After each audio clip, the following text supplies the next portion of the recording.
கர்த்தருடைய வார்த்தை சொல்லுவோம். கடந்த பல வாரங்களாக யெகோவா ரோகி என்ற தலைப்பிலே ஒரு தொடர் போதனையை நாம் பார்த்து கொண்டு வருகிறோம். இதை சங்கீதம் 23 நாம் பார்த்து கொண்டு வருகிறோம். திருப்பிக் கொள்வோம். சங்கீதம் 23 சங்கீதம் 1 வசனம் முதல் 6 வசனம் வரைக்கும் நாம் எல்லாரும் சேர்ந்து வாசிப்போம். கர்த்தர் என் மேய்ப்பராயிருக்கிறார், நான் தாழ்ச்சி அடையேன். அவர் என்னை புல்லுள்ள இடங்களில் மேய்த்து அமர்ந்த தண்ணீர்கள் அண்டையில் என்னை கொண்டு போய் விடுகிறார். அவர் என் ஆத்துமாவை தேற்றி தம்முடைய நாமத்தின் நிமித்தம் என்னை நீதியின் பாதைகளில் நடத்துகிறார். நான் மரண இருளின் பள்ளத்தாக்கிலே நடந்தாலும் பொல்லாப்புக்கு பயப்படேன்.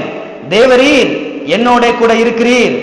உமது கோலும் உமது தடியும் என்னை தேற்றும். என் சத்துருக்களுக்கு முன்பாக நீர் எனக்கு ஒரு பந்தியை ஆயத்தப்படுத்தி என் தலையை எண்ணெயால் அபிஷேகம் பண்ணுகிறீர். என் பாத்திரம் நிரம்பி வழிகிறது. என் ஜீவனுள்ள நாளெல்லாம் நன்மையும் கிருபையும் என்னை தொடரும். நான் கர்த்தருடைய வீட்டிலே நீடித்த நாட்களாய் நிலைத்திருப்பேன். இந்த சங்கீதத்தை தான் நாம் தொடர்ந்து பல வாரங்களாக பார்த்து கொண்டு வருகிறோம். அது மட்டுமல்ல, கடந்த வாரத்தில் எதை பார்த்தோம் என்றால், கடந்த வாரத்திலே 4 வசனத்தின் கடைசி பகுதியை நாம் பார்த்தோம். உமது கோலும் உமது தடியும் என்னை தேற்றும் என்று சங்கீதக்காரனாகி தாவீது அங்கே சொல்கிறான். இதிலே பாருங்க, கோலை குறித்து நாம் பார்த்தோம். இந்த கோல் எதற்கு அடையாளமாக இருக்கிறது என்பதை நாம் பார்த்தோம். இந்த கோல் எதற்கு அடையாளமாக இருக்கிறது என்று சொன்னால், இந்த கோல் தேவனுடைய வார்த்தைக்கு அடையாளமாக இருக்கிறது என்பதை நாம் பார்த்தோம். பிறகு இந்த கோல் எதற்காக பயன்படுத்தப்படுகிறது என்பதை நாம் பார்த்தோம். இந்த கோல் 3 காரியங்களுக்காக பயன்படுத்தப்படுகிறது. ஒன்று, நம்மை சரிப்படுத்துவதற்காக, நம்மை ஒழுங்குபடுத்துவதற்காக, நம்மை சீர்படுத்துவதற்காக தேவன் தம்முடைய வார்த்தையாகிய கோலை பயன்படுத்துகிறார் என்பதை நாம் பார்த்தோம். இரண்டாவதாக, இந்த கோலானது ஆடுகளை எண்ணவும், அதாவது தொகையிடவும் கணக்கிடவும் அவைகளை பரிசோதிக்கவும் உதவுகிறது என்பதை நாம் பார்த்தோம்.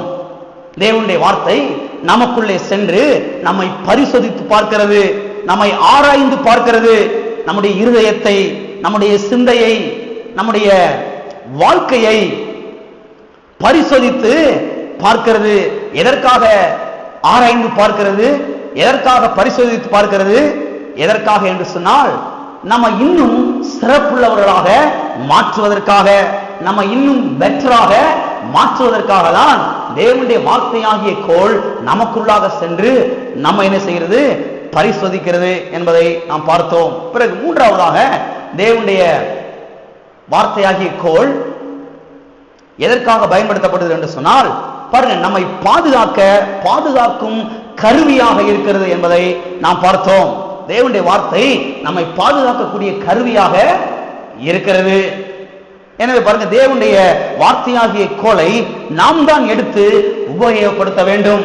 பிரச்சனையின் மத்தியிலே, வியாதியின் மத்தியிலே, நோயின் மத்தியிலே, போராட்டங்கள் மத்தியிலே தேவனுடைய வார்த்தையாகிய கோலை எடுத்து நாம் தான் உபயோகப்படுத்த வேண்டும். பாருங்க, சத்தியவேதத்தில் வாசிக்கிறோம், பிசாசானவன் கர்ஜிக்கிற சிங்கத்தை போல அவன் என்ன செய்யறான்?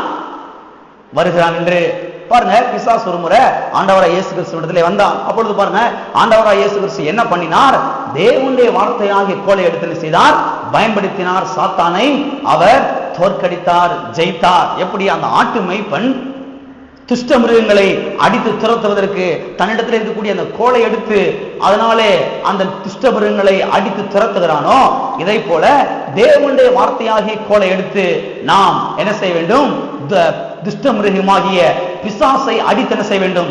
துரத்த வேண்டும். அவன் கொண்டு வரக்கூடிய வியாதிகளை, நோய்களை, பிரச்சனைகளை, போராட்டங்களை அடித்து என்ன செய்ய வேண்டும்? நாம் துரத்த வேண்டும் என்பதை நாம் பார்த்தோம். எனவே பாருங்க, போன வாரம் இந்த கோலை குறித்து நாம் பார்த்தோம். இன்றைக்கு இந்த தடியை குறித்து நாம் பார்க்க போகிறோம். வாசிக்கிறேன், கவனிங்கள். சங்கீதம் 23 சங்கீதம் 4 வசனம். நான் மரண இருளின் பள்ளத்தாக்கிலே நடந்தாலும் பொல்லாப்புக்கு பயப்படேன். தேவரீர் என்னோட கூட இருக்கிறீர். உமது கோலும் உமது தடியும் என்னை தேற்றும். அது இங்கே சங்கீதக்காரனாகிய தாவீது சொல்கிறான், உமது தடியும் என்னை தேற்றும், உமது கோலும் உமது தடியும் என்னை தேற்றும். போன வாரத்தில் இந்த கோலை குறித்து நான் பார்த்தோம். இன்றைக்கு இந்த தடியை குறித்து பார்க்க போறோம். எல்லாரும் சொல்லுங்க, உமது தடியும் என்னை தேற்றும், உமது தடியும் என்னை தேற்றும்.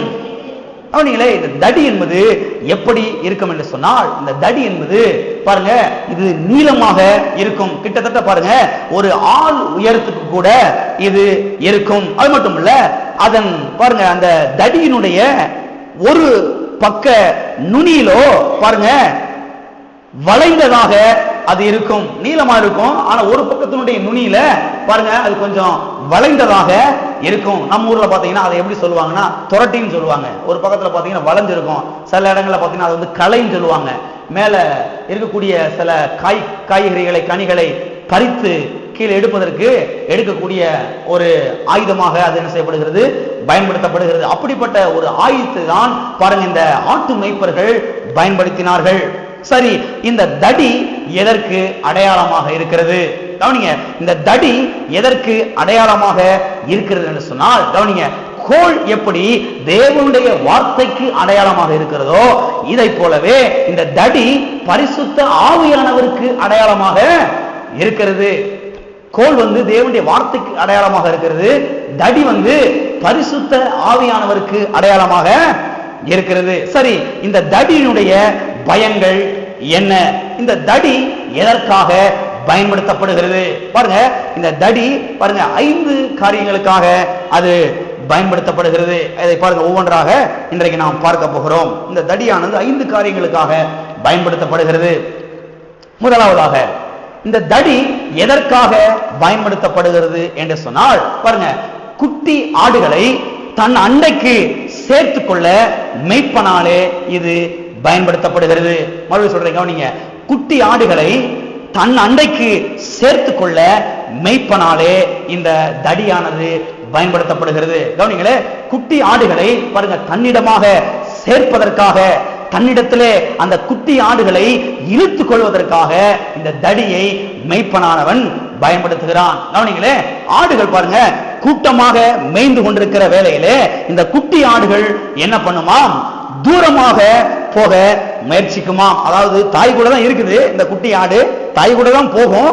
ஆனா சில சமயங்களில் பாத்தீங்கன்னா இந்த குட்டி ஆடு என்ன பண்ணுமா, அப்படி தாயை விட்டு கொஞ்சம் லேசா அப்படி விலகி போய் அப்படி அப்படியே அங்க போகிற மாதிரி அது பாருங்க அப்படி போயிட்டு இருக்குமா பாருங்க. இதை பாருங்க இந்த மேய்ப்பன் பார்த்து கொண்டே இருப்பானாம். இந்த மேய்ப்பன் இதை பார்த்து கொண்டே இருக்கும் பொழுது அவன் என்ன பண்ணுவான் என்று சொன்னால், அந்த வளைந்த தடியினாலே அந்த ஆட்டுக்குட்டியை பாருங்க ஒரு தள்ளுவானா. அதனால பாருங்க ரவுண்டா இருக்குது நுனியில. அது இந்த குட்டி ஆடு லேசா விலகி போகும் பொழுது இவன் இங்கிருந்து தூரமா இருந்து கொண்டு அந்த நீளமான தடியை வச்சு லேசா ஒரு கழுத்துல ஒரு மாட்டி என்ன செய்யறான், லேசா ஒரு தள்ளி விடுறான். எங்க தள்ளி விடுறான்? தாய் ஆட்டினுடைய அண்டைக்கு என்ன செய்யறான்? இந்த குட்டி ஆடை அவன் தள்ளி விடுகிறான். சரி, எதற்காக இந்த குட்டி ஆடை தாயின் அண்டைக்கு அவன் தள்ளி விடுகிறான்? எதற்காக என்று சொன்னால், தாய் ஆட்டின் அண்டைக்கு நெருங்கி சென்று அங்கிருந்து ஆகாரத்தை அந்த குட்டி ஆடு பெற்றுக் கொள்வதற்காக இந்த மேய்ப்பனானவன் அந்த தடியை வைத்து அந்த தாயின் ஆட்டுக்கு அண்டையிலே ஒரு இழுத்து தள்ளி விடுகிறான். அது மட்டும் இல்ல, எப்போதுமே தாயுடனே நெருங்கி இருப்பதற்காக தான் இப்படி மேய்ப்பனானவன் அந்த குட்டி ஆடுகளை என்ன செய்கிறான்? தள்ளி விடுகிறான். இதெல்லாம் பாருங்க நீங்க நடைமுறையிலேயே சர்வசாதாரணமாக பார்த்திருப்பீர்கள். கிராமங்களில் கூட நீங்க பார்த்திருப்பீங்க. ஆடுகள்லாம் மொத்தமா போய்கொண்டே இருக்கும், இதெல்லாம் மேய்ந்து கொண்டே இருக்கும். அப்படி பாத்தீங்கன்னா ஈன்றெடுத்த அந்த குட்டி ஆடு அது விளையாண்டுட்டு இருக்கும். தாய் கூட தான் இருக்கும் எப்பயுமே, மற்ற ஆடு கூட சேரவே சேராது. ஆனா அந்த விளையாண்டுட்டே இருக்கும். ஆனா பாத்தீங்கன்னா கொஞ்சம் எல்லாம் தெரிஞ்ச மாதிரி, எனக்கு எல்லாருமே தெரியும் அப்படின்ற மாதிரி என்ன செய்யும், அப்படி துள்ளி குதிச்சு கொஞ்சம் தள்ளி போகும். இதை பாருங்க மேய்ப்பன் பார்த்து கொண்டே இருப்பான். பார்த்து கொண்டே இருக்கும் போது என்ன செய்வான், கையில் இருக்கக்கூடிய அந்த நீளமான தடி, அந்த தடியினுடைய நுனியில பாருங்க கொஞ்சம் அப்படி வளைவா இருக்குது. அதை வச்சு பாருங்க கழுத்துல மாட்டி ஒரு இழுத்து விடுறான். எங்க இழுத்து விடுறான்? தாயின் அண்டைக்கு என்ன செய்யறான்? தள்ளி விடுகிறான், இழுத்து விடுகிறான். எதற்காக? நீ எப்பயுமே எங்கதான் இருக்கணும்? தாயின் அண்டையில தான் இருக்கணும், தாய் கூட தான் நெருங்கி இருக்கணும். அங்கு நீ ஆகாரத்தை பெற்றுக்கொள்ளலாம், நீ பாட்டுக்கு எங்கட இஷ்டத்துக்கு என்ன செய்யாத, ஓடாத என்று பாருங்க. அந்த விதத்திலே தான் இந்த மெய்ப்பனானவன் அந்த தடினாலே இந்த குட்டி ஆடை தாயின் அண்டை என்ன செய்யறான், இழுத்து விடுகிறான். கவனிங்க, இதை போலவே பரிசுத்த ஆவியானவர் என்ன பண்ணுகிறார் என்று சொன்னால், பரிசுத்த ஆவியானவர் விசுவாசிகளின் உள்ளத்திலே தங்கியிருந்து அவர்கள் இன்னும் அதிகமாய் தேவனிடத்திலே நெருங்கி இருக்கும்படி, நெருங்கி வாழும்படியாக அவர்களை ஒரு தள்ளி விடுறார். ஒரு தள்ளி விடுற. சில சமயங்களை பாருங்க, அப்படியே விசுவாசி எங்கிட்டாலும் போயிடுவாங்க. அப்படியே பலவிதமான வேலைகள், பலவிதமான சோழிகள், பலவிதமான காரியங்கள் சொல்லி அப்படியே எங்கிட்டாலும் போய்கிட்டு இருப்பாங்க. அப்ப பாருங்க, பரிசுத்த ஆவியானவர் உள்ள என்ன செய்யறாரு, இருக்கிறாரு. பரிசுத்த ஆவியானவர் உள்ள இருக்கிற இந்த ஆவியானவர் என்ன பண்றாரு, நம்மளை ஒரு இழுத்து விட்டு தேவனண்டை என்ன செய்யறாரு, தள்ளி விடுறாரு. நீ தேவனண்டைக்கு நெருங்கி வா, தேவனண்டையில் நெருங்கி வந்து வாழ கற்றுக்கொள் என்று பரிசுத்த ஆவியானவர் என்ன செய்யறாரு, நம்ம தேவனிடத்திலே சேரும்படியாக நம்மை இழுத்து விடுகிறார், தள்ளி விடுகிறார். கவனிங்க, பரிசுத்த ஆவியானவர் நம்மை எதற்காக இன்னும் அதிகமாய் தேவன் அண்டையிலே சேர்த்து விடுகிறார் என்று சொன்னால், கவனிங்க, நாம் இன்னும் நல்லா இருப்பதற்காக, நம்முடைய பிரயோஜனத்துக்காக, நம்முடைய லாபத்திற்காக தான் நம்மை பரிசுத்த ஆவியானவர் தேவன் அண்டையிலே என்ன செய்கிறார், நம்மை தள்ளி விடுகிறார். எனவே பாருங்க, தேவனிடத்திலே சேர்ந்தால் நமக்கு லாபம் உண்டு. தேவனிடத்திலே நாம் சேர்ந்தால் நமக்கு பலன் உண்டு. வாசிப்போம், எபிரேயருக்கு எழுதின நிருபம், எபிரேயர் 11ஆம் அதிகாரம் 6ஆம் வசனம். எபிரேயர் 11:6. விசுவாசம் இல்லாமல் தேவனுக்கு பிரியமாய் இருப்பது கூடாத காரியம். ஏனென்றால் தேவனிடத்தில் சேருகிறவன் அவர் உண்டென்றும் அவர் தம்மை தேடுகிறவர்களுக்கு பலன் அளிக்கிறவர் என்றும் விசுவாசிக்க வேண்டும். பாருங்க, இங்க சொல்லப்பட்டிருக்கிறது, தேவனிடத்தில் சேருகிறவன் அவர் உண்டென்றும் அவர் தம்மை தேடுகிறவர்களுக்கு பலன் அளிக்கிறவர் என்றும் விசுவாசிக்க வேண்டும். அப்ப பாருங்க, ஒரு விசுவாசி தேவனண்டையிலே நெருங்கி சேரும் பொழுது என்ன உண்டாகிறது, லாபம் உண்டாகிறது, பலன் உண்டாகிறது. பாருங்க, இங்க சொல்லப்பட்டிருக்கிறது, தேவனிடத்தில் சேருகிறவன் அவர் உண்டென்றும் அவர் தம்மை தேடுகிறவர்களுக்கு பலன் அளிக்கிறவர் என்றும் விசுவாசிக்க வேண்டும். அப்ப தேவனிடத்தில் சேர்ந்தா நமக்கு லாபம் உண்டு, நமக்கு பலன் உண்டு. அப்ப பாருங்க, இன்றைக்கு சில விசுவாசிகள் என்ன சொல்லுகிறார் என்று சொன்னால், கர்த்தரிடத்திலே நெருங்கி சேர்ந்தால் நமக்கு பாடுகள் தான் பிரதர், கர்த்தரிடத்துல நெருங்கி சேர்ந்தா நமக்கு உத்தரவாதம் பிரதர், கர்த்தரிடத்தில் நெருங்கி சேர்ந்தா நமக்கு இன்னமும் மோசமான ஒரு நிலைமை நம்மள வரும். எனவே கர்த்தரிடம் என்ன செய்யாதீங்க, நெருங்கி சேராதீங்க. சேர்ந்தா நமக்கு பாடுகள், உபத்திரவங்கள், துன்பங்கள், நிந்தைகள், அவமானங்கள் இருக்கிறது என்று பாருங்க அநேகர் சொல்லுகிறார்கள். கவனி, இது முற்றிலும் தவறு. சத்தியவேதம் திட்டவட்டமாய் சொல்லுகிறது, நெருங்கி சேர்ந்தால் பலன் உண்டு, நெருங்கி சேர்ந்தால் லாபம் உண்டு என்று சத்தியவேதம் திட்டவட்டமாக என்ன செய்கிறது, நமக்கு சொல்லுகிறது. எத்தனை பேருக்கு விசுவாசிக்கிறீங்க? தேவனிடத்துல நெருங்கி சேர்ந்தா நமக்கு லாபமே தவிர நமக்கு என்னைக்கு நஷ்டம் கிடையவே கிடையாது. நமக்கு ஒரு நாள் இழப்பு கிடையாது. அது மாத்திரமல்ல, பாடுகள், உபத்திரவம், துன்பங்கள் என்பது அது கிறிஸ்துவின் நிமித்தமாக, சுவிசேஷத்தின் நிமித்தமாக, இயேசுக்காக வாழ்வு நிமித்தமாக அது என்றைக்காவது ஒரு நாள் செய்யலாம், வரலாம். ஆனால் தேவனிடத்தில் நெருங்கி சேருவதனாலே இவைகள் வருவது கிடையவே கிடையாது. இதுக்கு என்ன சொல்றாங்க சில கிறிஸ்தவர்கள், தேவனிடத்தில் நெருங்கி சேர்ந்தா நமக்கு பாடுகள் தான், நமக்கு துன்பம் தான், நமக்கு கஷ்டம் தான், நமக்கு நிந்ததான், நமக்கு அவமானம் தான். எனவே தேவனிடத்தில் நெருங்கி செய்யாதீங்க, சேராதீங்க. ஏதோ போனோமா வந்தோமா, ரேசன் அதிகாரம் வாசித்தோமா, அவ்வளவுதான், ஒரு சின்ன ஜபத்தை பண்ணோமா, அதோட என்ன செஞ்சுக்கிறணும், இன்னும் ரொம்ப டீப்பாலாம் போயிடக்கூடாது பிரதர், ரொம்ப ரொம்ப டீப்பாலாம் போயிடாதீங்க, ரொம்ப ஆழமாலாம் போயிடாதீங்க. பிசாசுடைய வஞ்சகம் பாருங்க. இது வந்து நல்லா கவனிங்க. இயேசுவை ஏற்றுக்கொண்ட நாளிலேயே இந்த இயேசு கிறிஸ்து நமக்கு நன்மை செய்திருப்பார் என்றால், இப்ப அவரோடு நெருங்கி பழகினால் எவ்வளவு நன்மை வரும் பாருங்க. ஆமே, கொஞ்சம் யோசித்து பாருங்க. அதை வந்து ஆரம்ப நாட்கள்ல இயேசுவை ஏற்றுக்கொண்ட அந்த நாளிலேயே ஆண்டவர் நமக்கு சுகத்தை கொடுத்தாரு, பலத்தை கொடுத்தாரு, நம்மளை ஆசீர்வதிச்சாருன்னா இன்னைக்கு அதன் பிறகு அதிகமாய் கர்த்தரண்டையில் நெருங்கி வாழுகிற போது, தேவனண்டை நெருங்கி சேர்கிற பொழுது, இன்னும் அதிகமாய் வேதத்தை வாசிக்கிற பொழுது, இன்னும் அதிகமாய் ஜெபிக்கிற பொழுது, இன்னும் அதிகமாய் கர்த்தருடைய வார்த்தை கேட்க ஓடி வருகிற பொழுது பாருங்க, இன்னும் அதிகமான லாபம், இன்னும் அதிகமான பலன், இன்னும் அதிகமான ஆசீர்வாதம், இன்னும் அதிகமான வெற்றி, இன்னும் அதிகமான பாதுகாவல், இன்னும் அதிகமான உயர்வு அது என்ன செய்யறது? நமக்கு காத்திருக்கிறது. ஆமென். வாசிப்போம். யோபுவின் புஸ்தகம் 22ஆம் அதிகாரம் 21ஆம் வசனத்தை வாசிக்கிறேன், கவனியுங்கள். நீர் அவரோட பழகி சமாதானமாயிரும், அதனால் உமக்கு நன்மை வரும். எல்லாரும் சொல்லுங்க, நான் கர்த்தரோட பழகி சமாதானமாய் இருக்கிறேன், அதனால் எனக்கு நன்மை வருகிறது. பாருங்க, கர்த்தருடைய வார்த்தை திட்டவட்டமாய் சொல்லுகிறது, அவரோட பழகி சமாதானமாய் இருந்தால் நமக்கு என்ன வருமா? நன்மை வரும், லாபம் வரும். ஒரு நாள் என்ன செய்ய நஷ்டம் வரவே வராது. எனவே பாருங்க, ஒரு நாளும் பிசாசினுடைய பொய்யை நம்பக்கூடாது.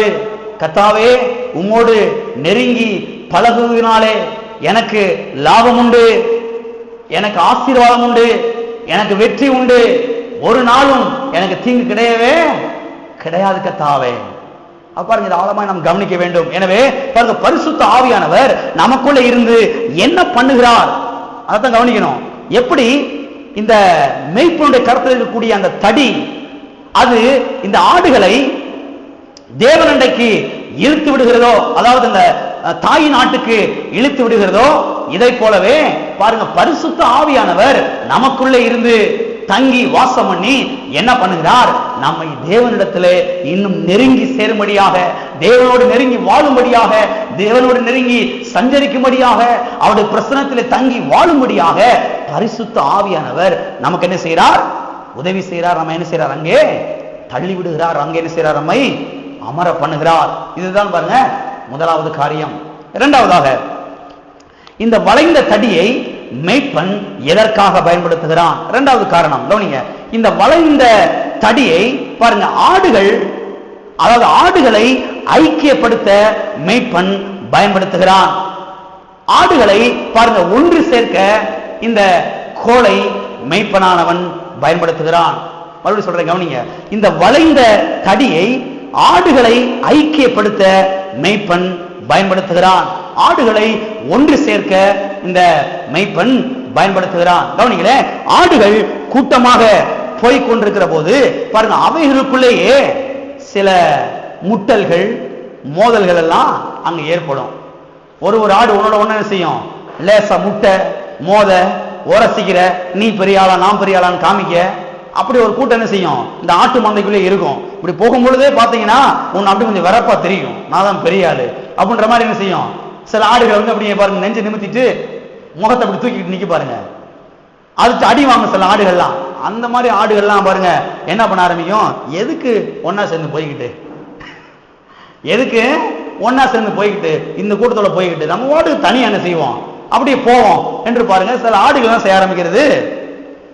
அப்படி அந்த பாதிக்கப்பட்ட ஆடுகள் பாருங்க கோபித்து கொண்டு, முணங்கி கொண்டு, முறுமுறுத்து கொண்டு அந்த கூட்டத்தை விட்டு கொஞ்சம் பாருங்க நகன்று போக ஆரம்பிக்குமா?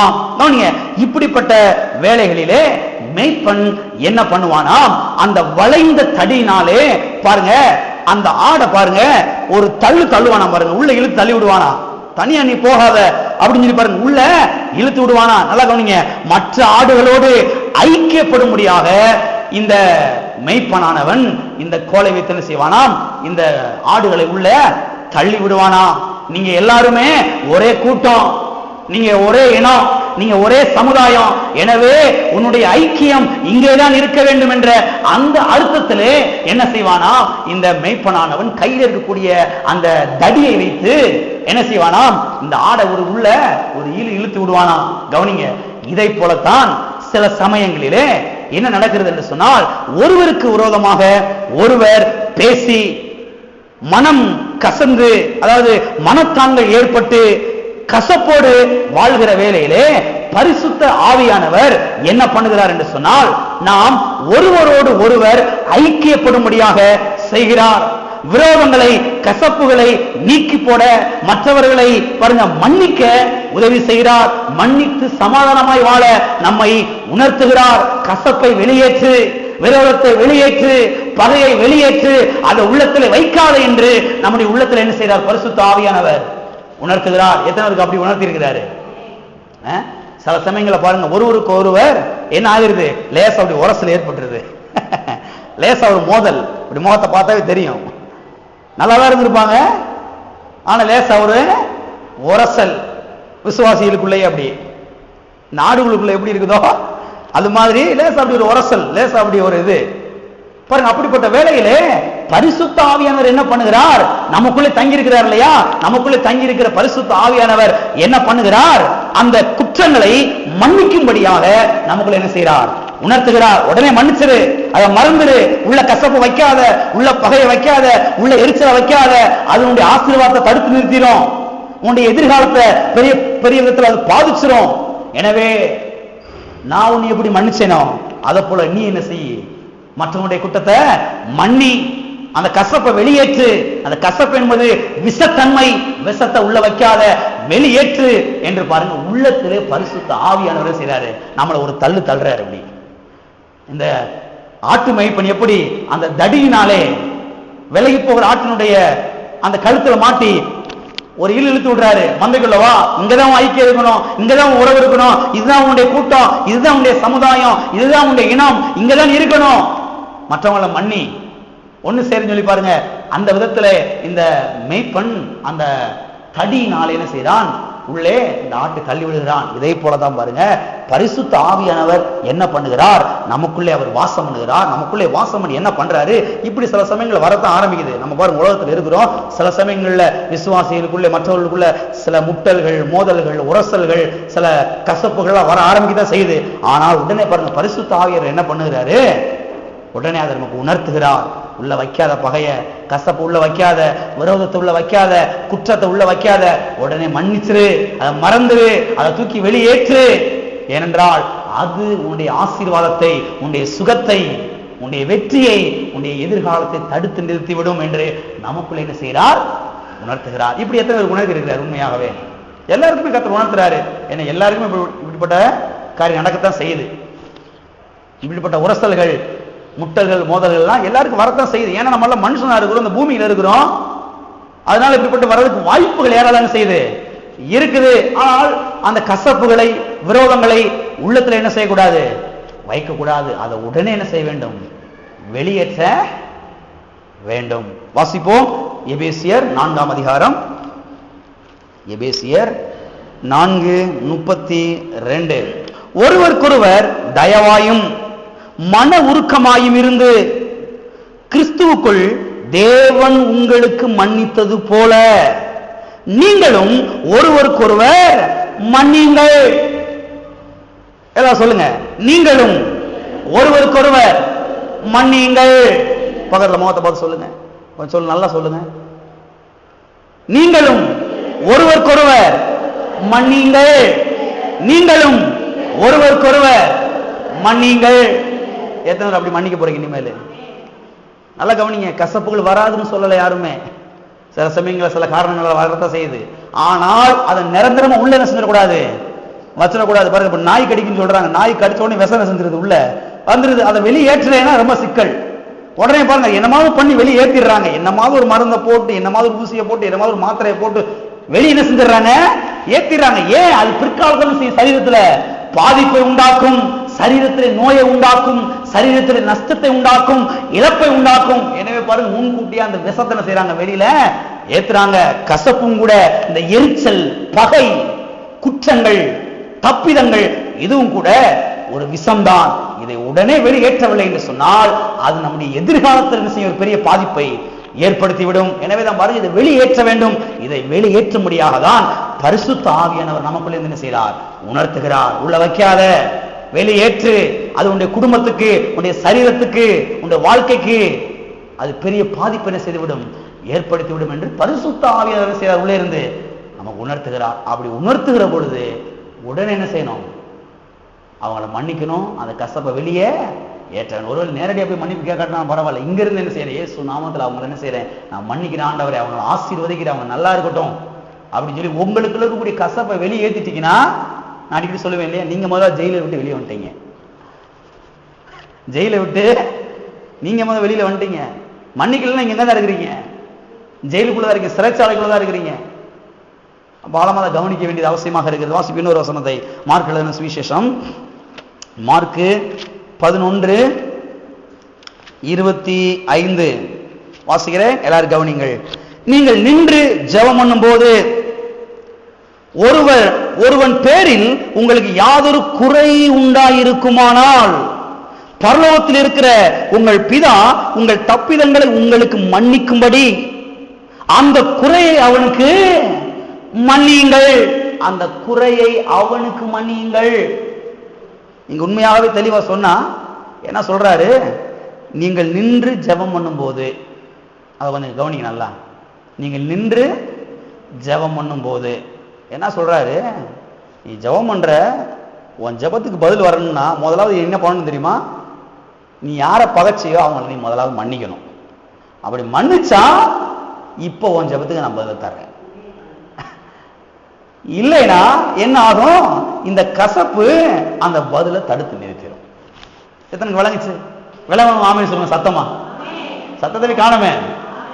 ஆமே, நல்லா கவனிங்க, கொஞ்சம் கவனிக்கணும். நீங்க நின்று ஜெபம் பண்ணும் பொழுது அதை பத்தி சொல்லிட்டு வரும் பொழுதுதான் நம்ம சொல்றாரு, யாரு மேலாலும் உங்களுக்கு ஒரு குறை இருந்துச்சுன்னா மன்னிங்க அப்படின்னு சொல்லிட்டு இன்னமும் சொல்றாரு. என்ன சொல்றாரு, உங்கள் தப்பிதங்களை நான் மன்னிக்கணும்னா நீங்க அவங்க தப்பிதத்தை என்ன செய்யுங்க, மன்னிங்க. அப்ப என்ன சொல்றாரு, நம்மளும் ரொம்ப 100% சரியான ஆள் கிடையாது. நம்மளும் சில சமயம் என்ன செஞ்சிடறோம், ஏதோ ஒரு காரியத்தை தவறிடுறோம். அப்படி தவறும் பொழுது கர்த்தர் என்ன பண்ணுகிறார், அந்த தவறை நமக்கு மன்னிக்கிறாரு. நமக்கு மன்னிக்கிறாரு அவரு, அதை போல என்ன செய்ய, நம்ம மற்றவங்களை மன்னிக்க வேண்டும். அப்ப கவனிங்களே, பரிசுத்த ஆவியானவர் என்ன பண்றாரு, மற்றவர்களை மன்னிக்கும்படியாக நமக்குள்ள என்ன செய்யறார், உணர்த்துகிறார். அதுதான் அந்த தடி செய்யற வேலை. தடி எப்படி அந்த ஆட்டு மந்தைகளை இழுத்து விடுகிறதோ அந்த மேய்ப்பனுடைய கரத்திலிருந்து, இதை போல பரிசுத்த ஆவியானவர் நமக்குள்ள என்ன செய்யறார், நம்மள அப்படி தள்ளி விடுறாரு. யோசித்து பாருங்க, இது நல்லதா கேட்டதா? சத்தத்தை காணமே. நல்லதா கேட்டதாங்க? இது நல்லதுங்க, எனக்கு ரொம்ப நல்லது, என் ஆசீர்வாதத்துக்கு ரொம்ப நல்லது. அப்ப கவனிங்களே, மன்னிக்கும்படி உணர்த்தும் பொழுது உடனே மற்றவர்களை மன்னித்து விட வேண்டும். மன்னிக்கும் போதுதான் நாம் நன்றாக இருக்க முடியும், நாம் ஆரோக்கியமாக இருக்க முடியும், நாம் வாழ்ந்து சுகித்திருக்க முடியும், நம்முடைய ஜெபத்துக்கு பதில் என்ன செய்ய முடியும், நாம் பெற்றுக்கொள்ள முடியும். எனவே பரிசுத்த ஆவியானவர் நமக்குள்ள இருந்து என்ன பண்ணுகிறார் என்று சொன்னால், குற்றங்களை மன்னிக்க செய்து ஐக்கியப்பட செய்கிறார். சபைக்குள்ள இருக்கக்கூடிய மக்களோடு தான் உன்னுடைய ஐக்கியம் இருக்க வேண்டும், அங்கேதான் உன்னுடைய உறவு இருக்க வேண்டும், அதுதான் உன்னுடைய குடும்பம், அதுதான் உன்னுடைய குடும்பம். அங்கே உன்னுடைய உறவை, அங்கே உன்னுடைய ஐக்கியத்தை ஏற்படுத்திக் கொள், அங்க வந்து நீ என்ன காரியத்தை செய், நீ பகிர்ந்து கொள் என்று பரிசுத்த ஆவியானவர் செய்கிறார், உணர்த்துகிறார். எனவே பாருங்க, வெளியே இருக்கக்கூடிய அந்த ஐக்கியங்கள், மாம்சமான உறவுகள் எல்லாத்தையும் கொஞ்சம் என்ன செய்யணும், நிறுத்திவிட்டு சபைக்குள்ளே, சபையாகி இந்த குடும்பத்துக்குள்ளே நம்முடைய ஐக்கியத்தை என்ன செய்ய வேண்டும், ஏற்படுத்திக் கொள்ள வேண்டும். அது நமக்கு நல்லது, அது நமக்கு நல்லது. ஆமென்.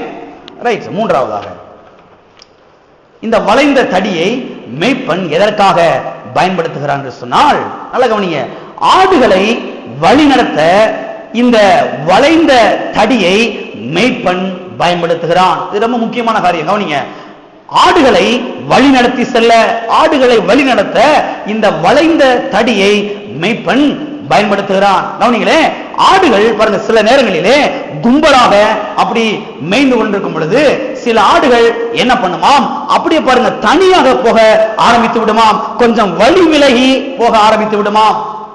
பாருங்க, மேய்ப்பன் அவன் முன்னாக சென்று கொண்டிருக்கிறான், சில சமயங்களில் பின்னாக சென்று கொண்டிருக்கிறான். ஆடுகள் பாருங்க அப்படி கும்பலான செய்து அப்படியே மேய்ந்து கொண்டிருக்கிறது. ஒரு இடத்துல அவன் நின்று கொண்டிருக்கிறான் பாருங்க, அப்படி கும்பலாக மேய்ந்து கொண்டிருக்க பொழுது சில ஆடுகள் என்ன பண்ணுமா, அப்படியே தனியா ஓரமா அப்படி போக ஆரம்பிக்குது. கொஞ்சம் அப்படி வழி விலகி, அந்த கூட்டத்தை விட்டு வழி விலகி போக ஆரம்பிக்கிறது. கவனிங்க, அப்படிப்பட்ட ஆடுகளை மறுபடியும் இந்த கூட்டத்தோடு கொண்டு வந்து சேர்க்க மேய்ப்பன் என்ன பண்ணுவானா பாருங்க, தன்னிடத்தில் இருக்கக்கூடிய அந்த தடியை வைத்து லேசாக ஒரு தள்ளுவானாம். எதற்காக? அந்த ஆட்டை சரியான பாதைக்கு கொண்டு வருவதற்காக. அதை கவனிக்கணும். சரியான பாதைக்கு கொண்டு வர, அந்த ஆட்டை சரியான வழிக்கு கொண்டு வர, சரியான பாதையிலே நடத்தி செல்ல அந்த மேய்ப்பனானவன் இப்படி பண்ணுவானா. எப்படி? அந்த கரத்தில் இருக்கக்கூடிய அந்த தடியை வைத்து, வளைந்த தடியை வைத்து பாருங்க, இழுத்து கொண்டு வந்து என்ன செய்வானாம்? நேரான பாதையிலே அவன் விடுவானாம். கவனிங்க, பரிசுத்த ஆவியானவரும் இப்படித்தான் அவர் செய்கிறார். பரிசுத்த ஆவியானவர் நமக்குள்ளாக இருந்து என்ன செய்கிறார் என்று சொன்னால் பாருங்க, பரிசுத்த ஆவியானவர் நமக்குள்ளே வாசம் பண்ணி நம்மை அன்றாடம் வழி நடத்துகிறார். பரிசுத்த ஆவியானவர் நம்மை அன்றாடம் என்ன செய்கிறார்? வழி நடத்துகிறார். ஒவ்வொரு நாளும் என்ன செய்கிறார்? பரிசுத்த ஆவியானவர் நம்மை வழி நடத்துகிறார். ஆமென். எத்தனை பேருக்குள்ள பரிசுத்த ஆவியானவர் இருக்கிறாரு? ஆமென். உங்களுக்குள்ள பரிசுத்த ஆவியானவர் இருக்கிறாரு.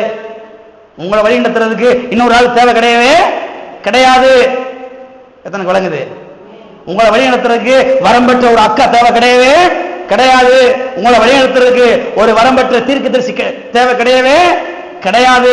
உங்களை வழி நடத்துவதற்கு பரிசுத்த ஆவியானவர் உங்களுக்குள்ளே வாசம் பண்ணுகிறார். ஆமென். உலகத்திலேயே பெரியவர் அவர்தான். உலகத்திலேயே பெரிய தீர்க்கதரிசி யாருங்க? பரிசுத்த ஆவியானவர். அவர் உங்களுக்குள்ளே வாசம் பண்ணுகிறார். அவரிடத்திலே தான் நீங்கள் ஆலோசனை கேட்க வேண்டும். அவரிடத்திலே தான் நீங்கள் வழிநடத்தலை கேட்க வேண்டும். கர்த்தாவே, நான் எந்த வழியிலே போக வேண்டும், நான் எங்கே போக வேண்டும், நான் எங்கே போகக்கூடாது, எப்படி நான் செல்ல வேண்டும், எப்படி நான் செல்லக்கூடாது, எதை நான் செய்ய வேண்டும், எதை நான் செய்யக்கூடாது என்று பரிசுத்த ஆவியானவரிடத்திலே தான் நீங்கள் ஆலோசனை கேட்க வேண்டும். அங்க வரமற்ற ஒரு ஐயா வந்திருக்கிறாரா, அவர்கிட்ட போய் என்ன செய்வோம்? சோசியம் கேட்க போற மாதிரி செய்வோம். போய் கேட்டு வருவோம் சொல்லிதான் இன்னைக்கு அநேக கிறிஸ்தவர்கள் பாருங்க போயிட்டு வர்றாங்க. போயிட்டு தான் பாருங்க வாழ்க்கை பாருங்க சின்னாபனமா போச்சு. இங்க ஒருத்தர் வந்தாரு, அங்க ஓடுறது தீர்க்க தரிசனம் கேட்கறதுக்கு. இங்க ஒருத்தர் வந்தாரு, அவருக்கு தீர்க்க தரிசனம் கேட்க போறது. இங்க ஒரு அக்கா வந்திருக்கிறாங்களா, ரொம்ப பவர்ஃபுல்லா இருக்கிறாங்களாம், அப்படி ஆடி பாடி குதிச்சு தவ்வி உருண்டு பரண்டு தலையில கை வச்சு சொல்றாங்களாம். அவங்க பாட்டுக்கு என்னத்தையும் சொல்லி விட்டு போக, இங்க பாத்தீங்கன்னா வேற மாதிரி ஆகி போயிருது குடும்பம். இதுக்கெல்லாம் காரணம் என்ன? உள்ள இருக்கிற பரிசுத்த ஆவியானவர் மதிக்கிறதே கிடையாது. விலகணும் ஆமென் சொல்லுங்க. உள்ள இருக்கிற பரிசுத்த ஆவியானவரை மதிக்கிறது கிடையவே கிடையாது. அவரை மதிக்க வேண்டும், அவரை கனப்படுத்த வேண்டும், அவருக்குரிய அந்த ஸ்தானத்தை நாம் செலுத்த வேண்டும். எதற்காக பரிசுத்த ஆவியானவர் உள்ள இருக்கிறாரு? இதை ஓடி பிடிச்சு விளையாடுறதுக்கா? இல்ல, நம்மை அன்றாடம் வழி நடத்துவதற்காக, நம்மை அன்றாடம் போஷிப்பதற்காக, நம்மை அன்றாடம் தேவனிடத்தில் நெருங்கி சேர்ப்பதற்காக. அதற்காக தான் பரிசுத்த ஆவியானவர் எங்க இருக்கிறாரு? நமக்குள்ளே இருக்கிறார். எனவே பாருங்க, ஒவ்வொரு தேவனுடைய பிள்ளையும் பரிசுத்த ஆவியானவரை மதிக்க வேண்டும், மதிக்க பழக வேண்டும். அப்பொழுதுதான் பரிசுத்த ஆவியானவருடைய வழிநடத்தல் என்ன செய்ய முடியும்? பெற்றுக்கொள்ள முடியும். அப்ப பரிசுத்த ஆவியானவர் நமக்குள்ளாக வாசம் பண்ணி நம்மை அன்றாடம் என்ன செய்கிறார்? வழி நடத்துகிறார். வாசிப்போம். ரோமர் எழுதின நிருபம் 8ஆம் அதிகாரம் 14 வாசிக்கிறேன், எல்லாரும் கவனிங்கள். மேலும் எவர்கள் தேவனுடைய ஆவியினாலே நடத்தப்படுகிறார்களோ அவர்கள் தேவனுடைய புத்திரராயிருக்கிறார்கள். தேவனுடைய புத்திரராயிருக்கிறார்கள். நல்ல விளங்குற மாதிரி சொல்றேன், கவனிங்க. யாரெல்லாம் தேவனுடைய புத்திரரா இருக்கிறாங்களோ அவங்களை எல்லாம் யார் வழி நடத்துறா? பரிசுத்த ஆவியானவர் என்ன செய்யறாரு? வழி நடத்துகிறாரு. எத்தனை பேர் தேவனுடைய பிள்ளைங்க? எத்தனை பேர் தேவனுடைய புத்திரர்கள்? ஆமென். அப்ப பாருங்க, பரிசுத்த ஆவியானவர் உங்களுக்குள்ள இருக்கிறாரு. நீங்க தேவனுடைய பிள்ளையா இருக்கிறீங்க, நீங்க தேவனுடைய புத்திரராக இருக்கிறீங்க. எனவே அன்றாடம் பரிசுத்த ஆவியானவர் உங்களை என்ன செய்கிறார்? வழி நடத்துகிறார். இந்த வழியாக போ, இந்த வழியா போகாதே, இதை செய், இதை செய்யாதே என்று பரிசுத்த ஆவியானவர் உங்களுக்குள்ளாக தங்கியிருந்து அன்றாடம் உங்களை என்ன செய்கிறார்? வழி நடத்துகிறார். வாசிப்போம். பழைய ஏற்பாட்டிலே சங்கீதம் 32ஆம் சங்கீதம் 8ஆம் வசனம். நான் உனக்கு போதித்து நீ நடக்க வேண்டிய வழியை உனக்கு காட்டுவேன், உன்மேல் என் கண்ணை வைத்து உனக்கு ஆலோசனை சொல்லுவேன். 9 வசனம், வாரினாலும் கடிவாளத்தினாலும் வாய் கட்டப்பட்டால் ஒழிய உன் கிட்ட சேராத புத்தி இல்லாத குதிரையை போலவும் கோவேறு கழுதையை போலவும் இருக்க வேண்டாம். பாருங்க, கர்த்தர் சொல்றாரு, கழுதையை போலவும் இருக்க வேணாம், குதிரையை போலவும் இருக்க வேணாம். ஏன்னா இந்த குதிரை இருக்குது, நீங்க ஒண்ணுமே பண்ண வேணாம், குச்சியை வச்சு லேசா ஒரு டச் பண்ண போது பறந்துடும். என்ன செய்யும்? பறந்துடும். அது அவ்வளவு ஸ்பீடா ஓடும். ஆனா அந்த கழுது இருக்கு பாத்தீங்களா, நீங்க குச்சியை வச்சு அடி அடின்னு அடிச்சு கழுத்துல ஒரு கயிறு கிட்ட தரதரன்னு இழுத்து பின்னாடி 2 பேரும் அப்படியே புஷ் பண்ணணும், அப்படியே தள்ளணும். தள்ளுனா கூட 2 அடி நகர்றதே பெரிய விஷயம். 2 அடி நகர்றதே பெரிய விஷயம். கர்த்தர் சொல்றது 2 மாதிரி இருக்காத, 2 மாதிரி இருக்காத. தேவனுடைய பிள்ளையா இரு, தேவனுடைய பிள்ளையா இரு. கவனிங்க, கர்த்தர் சொல்றாரு, நான் உனக்கு போதித்து நீ நடக்க வேண்டிய வழியை உனக்கு காட்டுவேன். நீ நடக்க வேண்டிய வழி உனக்கு என்ன செய்வேன்? காட்டுவேன். அவ பாருங்க, பரிசுத்த ஆவியானவர் நமக்குள்ள இருக்கிறார். அவர் என்ன செய்வார்? நமக்கு வழி நடத்துகிறார், நமக்கு வழியை காட்டுறாரு, நமக்கு பாதையை காட்டுறாரு. ஆனால் நாம் என்ன செய்ய வேண்டும்? அதிலே நடக்க வேண்டும். அது மாத்திரமல்ல, கர்த்தரிலே நாம் நெருங்கி சேர்ந்து கேட்க வேண்டும். கர்த்தாவே, நான் எந்த வழியிலே போக வேண்டும், என்ன செய்ய வேண்டும், எதை செய்யக்கூடாது என்று பாருங்க, கர்த்தரிடத்தில் நாம் என்ன செய்ய வேண்டும்? கேட்க வேண்டும். ஆலோசனை கேட்கிற பொழுதுதான் கர்த்தர் செய்வார், நம்மை நடத்துவார். பாருங்க, சிலர் வந்து கர்த்தர்கிட்ட கேட்கறது கிடையவே கிடையாது. என் மனசுல பட்டுச்சுங்க, நான் பட்டுன்னு செஞ்சுட்டேங்க. பாத்துருக்கீங்களா உங்க பேச்ச? என் மனசுல எது படுதோ பட்டுன்னு நான் பட்டுன்னு செஞ்சிருக்கேன், அதனால தான் பட்டுன்னு போயிருது எல்லாமே. பாத்துருக்கீங்களா? சில காரியங்கள் பட்டுன்னு போயிருது எல்லாமே. ஏன் போயிருதுன்னா, இவங்களுடைய பாலிசி என்னன்னா, உள்ளத்துல எது பட்டுன்னு படுதோ பட்டுன்னு செஞ்சிருவாரு. அநேக கிறிஸ்தவங்கள் பாருங்க இந்த இடத்துல இருக்கிறாங்க, உள்ளத்துல பட்டுன்னு நினைச்சேன், பட்டுன்னு செஞ்சுட்டேன். பார்த்தா கடைசியில் நஷ்டம், இழப்பு, அழிவுகள், நஷ்டங்கள், கண்ணீர்கள், பண இழப்புகள். ஏன்னா இவங்க யார்கிட்ட கேட்கல ஆலோசனை? ஆவியானவர்கிட்ட கேட்கல. ஆவியானவர் செய்ய சொன்னாரா? ஆவியானவர் செய்ய முடியா வழி நடத்தினாரா? வழி நடத்தல. இவங்களா என்ன செஞ்சாங்க? போனாங்க, என்ன செஞ்சாங்க? மாட்டிக்கொண்டார்கள், இழப்பை அவர்கள் சந்தித்தார்கள். எனவே பாருங்க, ரொம்ப கவனமாக நாம் இருக்க வேண்டும். எல்லா விஷயத்திலையுமே எல்லாவற்றையும் ஆவியானவர்கிட்ட செய்ய வேண்டும், நாம் கேட்க வேண்டும். ஆவியானவர் நடத்துகிற பாதையிலே நாம் செல்ல வேண்டும். ஆவியானவர் நடத்தாத பாதையில என்ன செய்யக்கூடாது? ஒரு நாளும் செல்ல கூடாது. அப்ப பாருங்க, பரிசுத்த ஆவியானவர் நமக்குள்ளே வாசம் பண்ணி என்ன பண்ணுகிறார் என்று சொன்னால், நம்மை அன்றாடம் வழி நடத்துகிறார். ஆமென். ரைட். 4வதாக, இந்த வளைந்த தடி எதற்காக பயன்படுத்தப்படுகிறது என்று சொன்னால், கவனிங்க, இந்த வளைந்த தடி புதருக்குள்ளே சிக்கி கிடக்கிற ஆட்டை மீட்டெடுக்க பயன்படுத்தப்படுகிறது.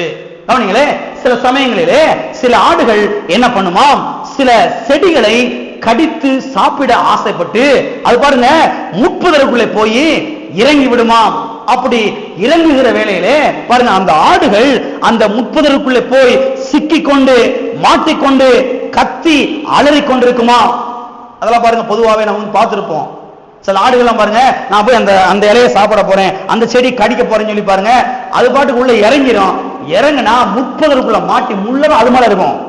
சிக்கி பாருங்க, கத்திக்கிட்டு கத்து உயிர் போற மாதிரி கத்தி கிடக்கு பாருங்க. எங்கடா மாத்த எங்கேயோ ஒரு புதருக்குள்ள என்ன செய்யுது?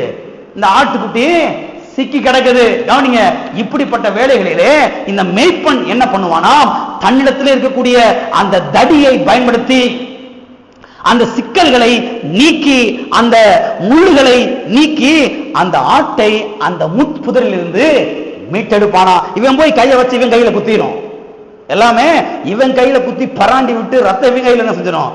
வந்துடும். எனவே அவர் கையில என்ன இருக்குது? நல்ல நீளமான தடி இருக்குது. அதுவும் அந்த தடி நுனியில என்ன இருக்குது?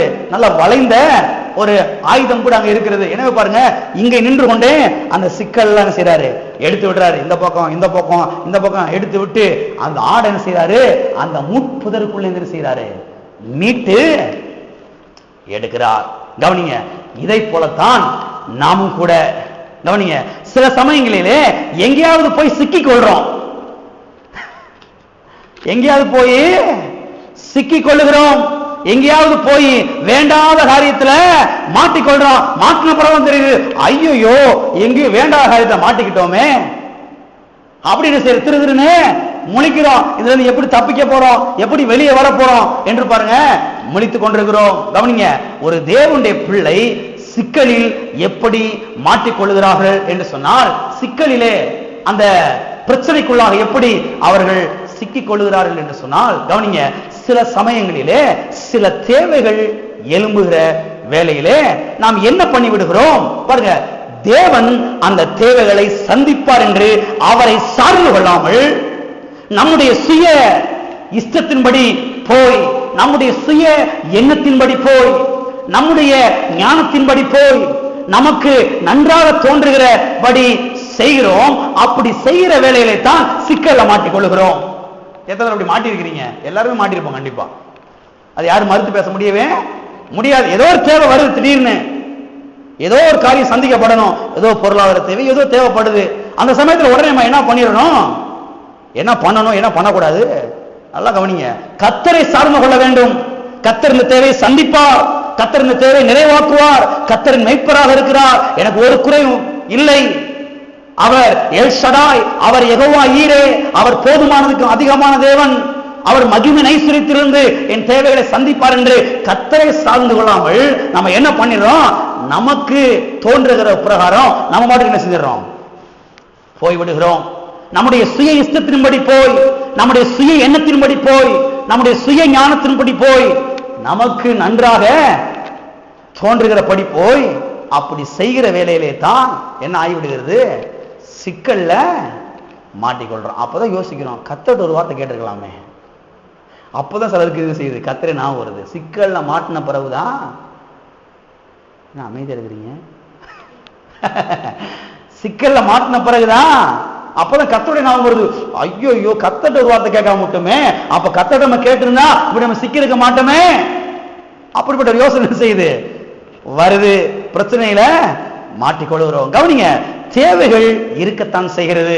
ஆமே, தேவைகள் இருக்கத்தான் செய்யுது. எல்லாருக்குமே தேவை என்ன செய்யுது, இருக்கத்தான் செய்யுது. ஆனால் அப்படி அந்த தேவைகளை பாருங்க தேவன் எப்படி சந்திக்கிறார் என்று பாருங்க நம்பி செல்லாமல் நாமவே சுயமாக செல்லுகிற வேலையிலே தான் பாருங்க சிக்கிக் கொள்கிறோம், மாட்டிக்கொள்கிறோம். தேவைகள் வரும் பொழுது நாம் ஒரு காரியத்தை சரியாக என்ன செய்ய வேண்டும், நம்முடைய மனதை வைக்க வேண்டும், வைத்துக் கொள்ள வேண்டும். ஒரு தேவை வந்திருக்குதா, இந்த தேவையை கர்த்தர் சந்திப்பார். ஆமென். இந்த தேவை யார் சந்திப்பார்? கர்த்தர் சந்திப்பார். அவர் மாத்திரமே என்னுடைய ஆதாரம், அவர் மாத்திரமே என்னுடைய ஊற்று, அவர் மாத்திரமே என்னுடைய தேவையை சந்திக்க முடியும் என்று பாருங்க 100% கர்த்தரை என்ன செய்ய வேண்டும், சார்ந்து கொண்டு நிற்க வேண்டும். அனைவர் பாருங்க அப்படி சார்ந்து கொள்ளாமல் நாமவே அவர்களாகவே பாருங்க சுயமாக செல்லுகிற வேலையிலே தான் சிக்கலிலே மாட்டிக்கொள்ளுகிறார்கள். எனவே பாருங்க சிக்கல்கள் பாருங்க வாழ்க்கையில் எப்படி உண்டாகிறது என்பதை நாம் சற்று என்ன செய்ய வேண்டும், ஆராய்ந்து பார்க்க வேண்டும். சிக்கலுக்கு யாரு காரணம்? முதல்ல சில சொல்லிடுவாங்க, எதுக்கு எடுத்தாலும் பிசாசு தான்.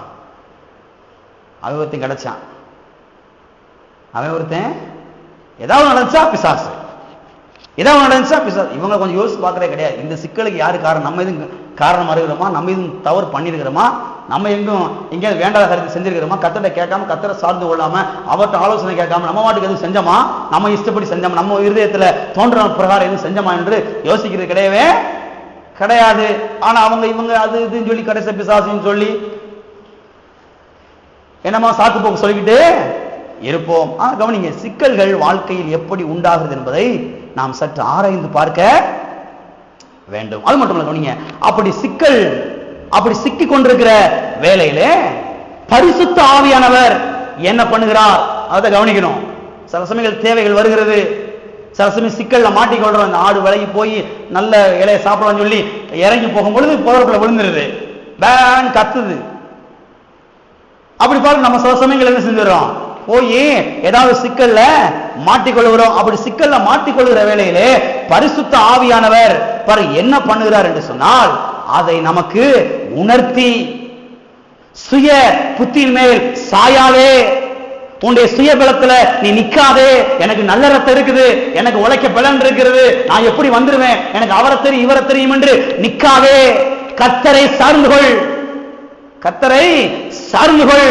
உன்னுடைய தேவைகள் யாவையும் கர்த்தர் சந்திப்பார், உன்னுடைய தேவைகள் யாவும் சந்திக்கப்படும் என்று சொல்லி அந்த சிக்கல்களிலிருந்து நம்ம என்ன செய்கிறார், மீட்டெடுக்கிறார். யாரு? பரிசுத்த ஆவியானவர். ஆமென். வாசிப்போம். நீதிமொழிகள் 3ஆம் அதிகாரம் 5ஆம் வசனம் 6ஆம் வசனம். நீதிமொழிகள் 3, 5, 6 வாசிக்கிறேன், கவனிங்கள். உன் சுய புத்தியின் மேல் சாயாமல் உன் முழு இருதயத்தோடும் கர்த்தரில் நம்பிக்கையாயிருந்து உன் வழிகளில் எல்லாம் அவரை நினைத்துக்கொள், அப்பொழுது அவர் உன் பாதைகளை செவ்வைப்படுத்துவார். பாருங்க, இங்கே ஞானியாகிய சாலமோன் சொல்லுகிறான், உன் சுய புத்தியின் மேல் சாயாமல், பக்கத்துல கையப்படி சொல்லுங்க, நீங்கள் உங்கள் சுய புத்தியின் மேல் சாயாதீர்கள், கர்த்தரை சார்ந்து கொள்ளுங்கள், அவர் காரியங்களை வாய்க்க பண்ணுவார். ஆமென். சுய புத்திய சாயிரதான் பிரச்சனையே. சுய புத்திய, எனக்கு அவரை தெரியும், எனக்கு இவரை தெரியும், எங்க மாமா கலெக்டர் ஆகும், அவரை முத கையை விரிச்சிருவாரு, போயிட்டு வாடா மாப்பிள்ளன்னு. அதனால வேண்டாத காரியத்தை செய்யக்கூடாது, செய்ய கூடாது. கர்த்தர் என்ன செய்ய வேண்டும், சார்ந்து கொள்ள வேண்டும்.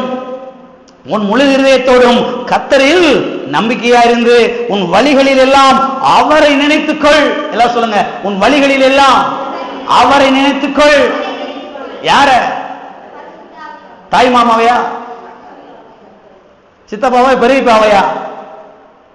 என்ன சத்தத்தை காணோம், கரெக்டா சொல்லிட்டோம். பள்ளியில் நினைச்சுக்கிட்டே போறது. நீங்க போறேன், எங்க மாமா நிறைய அள்ளி கொடுப்பாரு, அங்க போன உடனே கைய விரிச்சிருவாரு. கவனிங்க, அதுக்கு பதிலாக கர்த்தருக்கு நேராக உங்க கையை நீட்டணும். ஆபிரகாம் சொன்னா பாருங்க, வானத்தையும் பூமி உடையவராகி உன்னதமான தேவனாய கர்த்தருக்கு நேராக என் கைகளை உயர்த்துகிறேன். இப்படி மேல தூக்குறான். இப்படி மேல தூக்கிட்டா இப்படி நீட்ட வேண்டிய அவசியம் வரவே வராது. சார் இப்படியே நீட்டுறது, இப்படியே நீட்டுறது, யாரா தரமாட்டாங்க, யாரா கொடுக்க மாட்டாங்க. இப்படி நீட்டுற புத்தியை விட்டுட்டு இப்படி நீட்டுற புத்தி வந்துருச்சுன்னா இப்படி நீட்ட வேண்டிய புத்தி வரவே வராது. இப்படி நீட்ட முடிய கை வரவே வராது. என்னுடைய ஊற்றும் ஆதாரமும் கர்த்தர், நான் அவரை சார்ந்து கொண்டிருக்கிறேன், அவரின் தேவைகளை சந்திப்பார். அவர் யெகோவா ஈரே, அவர் எல் ஷடாய், அவர் போதுமானவருக்கும் மிகவும் அதிகமானவர் என்று கையை அவருக்கு நேரம் நீட்டினா, அவரை சார்ந்து கொண்டா தேவைகள் அற்புதமா என்ன செய்யப்படும், சந்திக்கப்படும். ஆமென். அப்ப பாருங்க, சிக்கல்களில் இருந்து பரிசுத்த ஆவியானவர் என்ன செய்றார், நம்மை வெளியில கொண்டு வருகிறார். எனவே பாருங்க, பரிசுத்த ஆவியானவர் எதற்காக நமக்குள்ளே வாசம் பண்ணி உதவி செய்கிறார் என்றால், நம்மை சிக்கலில் இருந்து மீட்டெடுக்க உதவி செய்கிறார். ரைட். 5வது காரியத்தை நான் பார்த்து முடிப்போம். 5வதாக, இந்த வளைந்த தடி எதற்காக பயன்படுத்தப்படுகிறது என்று சொன்னால், இந்த ஆடுகளை போஷிக்க இந்த வளைந்த தடி மெய்ப்பனாலே பயன்படுத்தப்படுகிறது. மறுபடியும் சொல்றேன், கவனிங்க. இந்த ஆடுகளை போஷிக்க இந்த வளைந்த தடி மெய்ப்பனாலே பயன்படுத்தப்படுகிறது. கவனிங்க, மெய்ப்பன் பலவிதமான புல்லுகளை, செடிகளை, தாவரங்களை சாப்பிடும்படியாக அவன் பாருங்க பல இடங்களுக்கு இந்த ஆடுகளை அழைத்து கொண்டு போகிறான். இங்க புல்லு நிறைய இருக்குது, அங்க புல்லு நிறைய இருக்குது, அந்த ஓட பக்கத்துல நல்ல புல்ல விளைஞ்சிருக்குது, இன்னைக்கு இந்த பக்கத்துல மழை பெஞ்சிருக்குதான், அங்க நல்லா இருக்குது, இங்க கொண்டு போன ஆடுகள் நல்லா செழிப்பா இருக்கும், அங்க நல்லா செடியில வளர்ந்து நிக்குதான், அங்க போன செடி கொடிகள்லாம் சாப்பிட்டா ஆடுகள் நன்றா இருக்கும் என்று இந்த மேய்ப்பன் என்ன பண்றான், இந்த ஆடுகளை பலவிதமான செடிகள், பலவிதமான தாவரங்கள், பலவிதமான புல்லுகளை சாப்பிடும்படியா பல இடங்களுக்கு என்ன செய்யறான், அழைத்து செல்கிறான். கவனிங்க, அப்படிப்பட்ட இடங்களுக்கு அழைத்து செல்வது மட்டுமல்ல, நல்லா கவனிங்க, சில மரங்களுக்கு கீழாகவும் அழைத்து கொண்டு போகிறான். சில மரங்களுக்கு கீழாக அவன் அழைத்து கொண்டு போகிறான். கவனிங்க, அங்கே அழைத்து சென்று இந்த மேய்ப்பன் என்ன பண்ணுகிறார் என்று சொன்னால், தன்னுடைய கரத்தில் இருக்கக்கூடிய அந்த வளைந்த தடியினாலே என்ன பண்ணுகிறான், கொப்புகளையும் காய்களையும் இலைகளையும் பறித்து போடுகிறான். அப்படி போடுகிற வேளையிலே இந்த ஆடுகள் பாருங்க நன்றாக சாப்பிட்டு நல்ல புஷ்டியா இருக்குது, நல்ல புஷ்டியா இருக்குது. நீ பார்த்துருப்பீங்க, அந்த மேய்ப்பன் என்ன வச்சிருப்பாரு, கையில பெரிய தடி வச்சிருப்பாரு, அதனால நுனியில ஒரு கத்தி மாதிரி மாட்டிருப்பாங்க. அப்புறம் என்ன பண்ணுவாரு, வேகமா போய் ஒரு மரத்துக்கு நிற்பாரு பாருங்க, மரத்துக்கு அந்த இவருக்கு மேல இருக்கக்கூடிய மரம் இருக்கு பாருங்க, அந்த மரத்துல இந்த வளைந்த தடியை மாட்டி ஒரு உழுப்பு விடுவாரு பாருங்க, காயெல்லாம் பொத பொத பொத கீழே விழுகும். இந்த ஆடெல்லாம் வந்து அப்படியே சாப்பிடும் பாருங்க, நல்ல காயா போடுறாரு மாடு, நல்ல டேஸ்டா, நல்ல கிளைகள் இலைகள் நல்ல காய்கள்லாம் செய்யறாரு, இவர் பறிச்சு கீழே போடுறான்னு சொல்லி பாருங்க. இந்த ஆடுகளை வந்து என்ன செய்யும், மேய்ப்பனை சுத்தி கொண்டு என்ன செய்யும், நன்றாக சாப்பிடும். நான் சின்ன வயசுல செஞ்சிருக்கிறேன் பாருங்க, எங்க அப்பா ஆடு நிறைய வச்சிருந்தாரு, சில சமயம் ஆடு மேய்க்க வராம போயிடுவான், நாங்க மாட்டிக்கிறோம் ஸ்கூலுக்கு போற ஆட்கள். எங்க அப்பா பண்ணுவாரு, நீங்க போயிட்டு வாங்கப்பா, நீங்க ஆள் வரல அப்படின்னுவாரு, அழுதுகிட்டே போவோம். அப்ப சொல்லி அனுப்புவாரு, கையில கொண்டு போற நல்ல மேல காயெல்லாம் நிறைய இருக்கும், நல்லா மாட்டி ஒரு உளிப்பு விட்டுனா இந்த ஆடுகள் நல்லா சாப்பிடும் தம்பி, நல்லா உழைப்பு விடு. நான் அடிக்கடி செஞ்சிருக்கேன் பாருங்க, இந்த ஆடுகள்லாம் அப்படியே சுத்தி வந்து அழகா சாப்பிடும் பாருங்க. கவனிங்களேன், இந்த தடி எதற்கு பயன்படுத்தப்படுகிறது சொன்னால், ஆடுகளை போஷிப்பதற்காக மேய்ப்பனாலே பயன்படுத்தப்படுகிறது. கவனிங்க, இதை போலத்தான் பரிசுத்த ஆவியானவரும் நம்மை அன்றாடம் போஷிக்கிறார். ஆமென்.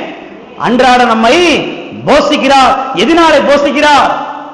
தேவனுடைய வார்த்தையினாலே நம்ம என்ன செய்கிறார், போஷிக்கிறார். வாசிப்போம், எசேக்கியேல் தீர்க்கதரிசன புஸ்தகம், எசேக்கியேல் 34ஆம் அதிகாரம் 14ஆம் வசனம். எசேக்கியேல் 34:14 வாசிக்கிறேன், கவனிங்கள். அவைகளை நல்ல மேய்ச்சலிலே மேய்ப்பேன், நல்ல மேய்ச்சலிலே மேய்ப்பேன். இஸ்ரவேலுடைய உயர்ந்த மலைகளில் அவைகளுடைய தொழுவம் இருக்கும், அங்கே அவைகள் நல்ல தொழுவத்தில் படுத்துக்கொள்ளும். இஸ்ரவேலின் மலைகளின் மேல் நல்ல மேய்ச்சலை மேயும். பாருங்க, சொல்லுகிறார், நல்ல மேய்ச்சலை மேய்ப்பேன். நல்ல மேய்ச்சலை, எப்படிப்பட்ட மேய்ச்சல்? நல்ல மேய்ச்சல். சரி, நல்ல மேய்ச்சல் என்பது எது? தேவனுடைய வார்த்தை தான் நல்ல மேய்ச்சல், சத்தியம்தான் நல்ல மேய்ச்சல். எனவே தான் பாருங்க, ஆண்டவராகிய இயேசு கிறிஸ்து சொன்னார். வாசிப்போம், மத்தேயு 4ஆம் அதிகாரம் 4ஆம் வசனம். மத்தேயு 4:4 வாசிக்கிறேன், கவனிங்கள். அவர் பிரதி உத்தரமாக, மனுஷன் அப்பத்தினாலே மாத்திரமல்ல, தேவனுடைய வாயிலிருந்து புறப்படுகிற ஒவ்வொரு வார்த்தையினாலும் பிழைப்பான் என்று எழுதியிருக்கிறதே என்றார். பாருங்க, ஆண்டவராகிய இயேசு கிறிஸ்து சொல்லுகிறார், மனுஷன் அப்பத்தினாலே மாத்திரமல்ல. அதாவது நம்ம ஊர்ல இருக்க பாத்தீங்களா, புரோட்டா இருக்குது, சப்பாத்தி இருக்குது, என்னென்னமோ சாப்பாடுலாம் இருக்குது, அதனால மாத்திரம் கிடையாது. மனுஷன் எதனால பிழைக்கிறான்? தேவனுடைய வாயிலிருந்து புறப்படுகிற ஒவ்வொரு வார்த்தையினாலும் அவன் பிழைக்கிறான். பாருங்க, இந்த சரீரத்துக்கு அந்த உணவு போதும், ஆனா ஆவி மனுஷனுக்கு எந்த உணவு? தேவனுடைய வார்த்தை தான் உணவாக இருக்கிறது. எனவே பாருங்க, தேவனுடைய வாயிலிருந்து புறப்படுகிற ஒவ்வொரு வார்த்தையினாலே என்ன செய்யறோம்? நாம் பிழைக்கிறோம். அப்ப பாருங்க, பரிசுத்த ஆவியானவர் நம்மை நல்ல மேய்ச்சலில் என்ன செய்கிறார்? நடத்தி செல்கிறார். நல்ல மேய்ச்சல் என்பது எது? தேவனுடைய வார்த்தையாகும். வாசிப்போம், யோவான் 16ஆம் அதிகாரம் 13ஆம் வசனம். சத்திய ஆவியாகிய அவர் வரும்போது சகல சத்தியத்துக்குள்ளும் உங்களை நடத்துவார். அவர் தம்முடைய சுயமாய் பேசாமல் தாம் கேள்விப்பட்டவைகள் யாவையும் சொல்லி வரப்போகிற காரியங்களை உங்களுக்கு அறிவிப்பார். பாருங்க, இங்க சொல்லப்பட்டிருக்கிறது, சத்திய ஆவியாகிய அவர் உங்களை சகல சத்தியத்துக்குள்ளும் நடத்துவார். எங்க நடத்துவார்? சகல சத்தியத்துக்குள்ள. கவனிங்க, ஒரு ஆட்டு மேய்ப்பன் எப்படி இந்த ஆடுகளை பலவிதமான உணவுகளை சாப்பிடும்படியாக அவன் அழைத்து செல்கிறானோ, இந்த தடியை கொண்டு பலவிதமான கிளைகளை காய்களை பறித்து போட்டு அவளை நன்றாக போஷிக்கிறானோ, இதை போலவே பரிசுத்த ஆவியானவர் என்ன பண்ணுகிறார்? நம்மை சகல சத்தியத்துக்குள் நடத்தி சென்று நம்மை போஷிக்கிறார். சத்தியத்தின் ஆழத்துக்குள்ளாக நம்மை கொண்டு செல்கிறார். அவருக்கு பேர் என்னது? சத்திய ஆவியானவர். சகல சத்தியத்துக்குள் என்ன செய்கிறார்? நம்மை நடத்துகிறார். சத்தியத்தை அறிந்து கொள்ள அறிந்து கொள்ள அறிந்து கொள்ள என்ன ஆகுது? நம்முடைய வாழ்க்கை இன்னும் பிரைட் ஆகுது. நம்முடைய வாழ்க்கை இன்னும் பிரகாசமாகுது, இன்னும் பிரகாசமாகுது. எப்ப? சத்தியத்தை அறிந்து கொள்ள அறிந்து கொள்ள. எனவேதான் பாருங்க, சத்தியத்தை அறிந்து கொள்ள சபைக்கு என்ன செய்யணும்? ஓடி வர வேண்டும். இன்னைக்கு இல்லாட்டினா இன்னைக்கு இல்லாட்டினா என்ன நாளைக்கு போய்க்கலாம். இல்ல இல்ல, வசனத்தை கேட்க கேட்க கேட்க கேட்க கேட்கதான் என்ன ஆக போகுது? வாழ்க்கை இன்னும் பிரைட் ஆக போகுது. வாழ்க்கை இன்னும் பிரைட் ஆக போகுது. இன்னும் நன்றாக போகிறது. இன்னும் பெட்டர் ஆக போகுது. இன்னும் சிறப்பாக போகுது. இன்னும் நன்றாக ஆக போகிறது. எப்ப? வசனத்தை அதிகமாய் கேட்க கேட்க கேட்கதான் வாழ்க்கை என்ன செய்ய போறது? இன்னும் சிறப்பாக மாறப்போகிறது. வாழ்க்கையில வெற்றி உண்டாக போகிறது. எனவே நம்ம வசனத்தை கேட்க சபைக்கு ஓடி வர வேண்டும். எனவே பாருங்க, பரிசுத்த ஆவியானவர் எதற்காக நமக்குள்ளே வாசம் பண்ணுகிறார் என்று சொன்னால், அன்றாடம் நம்மை தேவனுடைய வார்த்தையினாலே போஷிப்பதற்காக நமக்குள்ளே என்ன செய்கிறார்? வாசம் பண்ணுகிறார். எத்தனை பேர் கர்த்தர் போஷிக்கிறார் வார்த்தையினாலே? ஆமென். அந்த அற்புதமான வார்த்தையினாலே நம்ம என்ன செய்கிறார்? போஷிக்கிறார். பாருங்க, இந்த வார்த்தை தான் நமக்கு வாழ்வளிக்கக்கூடியதாக இருக்கிறது. இந்த வார்த்தை நமக்கு ஜீவனாக இருக்கிறது. இந்த வார்த்தை நமக்கு ஆரோக்கியமாக இருக்கிறது, நமக்கு மருந்தாக இருக்கிறது. இந்த வார்த்தை தான் நமக்கு பாருங்க சுகத்தை என்ன செய்கிறது? கொண்டு வருகிறது. இந்த வார்த்தை தான் பாருங்க நமக்கு ஆரோக்கியத்தை பலன் என்ன செய்கிறது? கொண்டு வருகிறது. இந்த வார்த்தைக்குள்ளே ஜீவன் என்ன செய்கிறது? இருக்கிறது. இந்த ஜீவனுள்ள வார்த்தைகளை நம்ம கேட்க கேட்க கேட்க பாருங்க நம்முடைய வாழ்க்கை இன்னும் நன்றாக இன்னும் பெட்டராக மாறிக்கொண்டே போகிறது. அப்ப பாருங்க, பரிசுத்த ஆவியானவர் எதற்காக நமக்குள்ளே வாசம் பண்ணுகிறார்? நம்மை அன்றாடம் போஷிப்பதற்காக. ஆமென். ஆமென். எல்லாம் எழுந்து நிற்போம், ஜெபிப்போம். அடுத்த வாரத்தில் நாம் தொடர்ந்து பார்ப்போம். ஹல்லேலூயா, ஹல்லேலூயா, ஹல்லேலூயா. ஸ்தோத்திரம் கர்த்தாவே. எல்லாரும் கரங்களை உயர்த்தி தேவனுடைய வார்த்தைக்காக நன்றி செலுத்துவோம். பரிசுத்த ஆவியானவருக்காக நாம் நன்றி செலுத்துவோம். எல்லாரும் கரங்களை உயர்த்தி, எல்லாரும் கரங்களை உயர்த்தி பரிசுத்த ஆவியானவருக்கு நன்றி செலுத்துவோம். கர்த்தருடைய வார்த்தைக்கு நன்றி செலுத்துவோம். பரிசுத்த ஆவியானவரே, என்னை இன்னும் அதிகமாய் தேவனிடைக்கு நெருங்கி சேரும்படியாய், தேவனோடு இன்னும் நெருங்கி வாழும்படியாக என்னை தள்ளிவிடுங்க ஆவியானவரே. என்னை போசிங்க ஆவியானவரே. என்னை நடத்துங்க ஆவியானவரே. எனக்கு ஆலோசனை கொடுங்க ஆவியானவரே. கர்த்தாவே, முகஸ்தோத்திரம், முகஸ்தோத்திரம் ஆண்டவரே. மற்றவர்களை மன்னிக்க எனக்கு உதவி செய்யும். கசப்புகளை வெளியேற்ற, குற்றங்களை வெளியேற்ற, மனத்தாங்கல்களை வெளியேற்ற கர்த்தாவே எனக்கு உதவி செய்யும் ஆவியானவரே. சபைக்குள்ளாக என்னுடைய ஐக்கியத்தை, உறவை நான் வைத்துக்கொள்ள எனக்கு உதவி செய்யும் ஆவியானவரே. ஓ, உமக்கு நன்றி, உமக்கு நன்றி ஆண்டவரே. ஏதாவது சிக்கல்ல நான் மாட்டிக்கொள்ளும் பொழுது அங்கே இருந்து என்னை மீட்டுக் கொள்ளுகிறீர் கர்த்தாவே. தேவை என்று வரும் பொழுது 100% நான் உண்மை சார்ந்து கொண்டு நிற்க எனக்கு கற்றுத்தாங்க ஆவியானவரே. தேவை வரும் பொழுது அங்கே எங்கேயும் நான் ஓடிடுறேன். இந்த எண்ணங்கள் அங்கே எங்கேயும் பறந்து ஓடுகிறது. அதனால தான் சிக்கல்ல மாட்டிக்கிறேன். இனிமேல் அங்கே எங்கேயும் நான் ஓடக்கூடாது ஆண்டவரே. தேவைகள் ஏற்படும் பொழுது நான் உண்மை சார்ந்து கொள்ளுகிறேன். சுய புத்தியின் மேல் சாயாதேன்னு சொன்னீரேன். கர்த்தரை முழு இதயத்தோடு சார்ந்து சொன்னீரே ஆண்டவரே.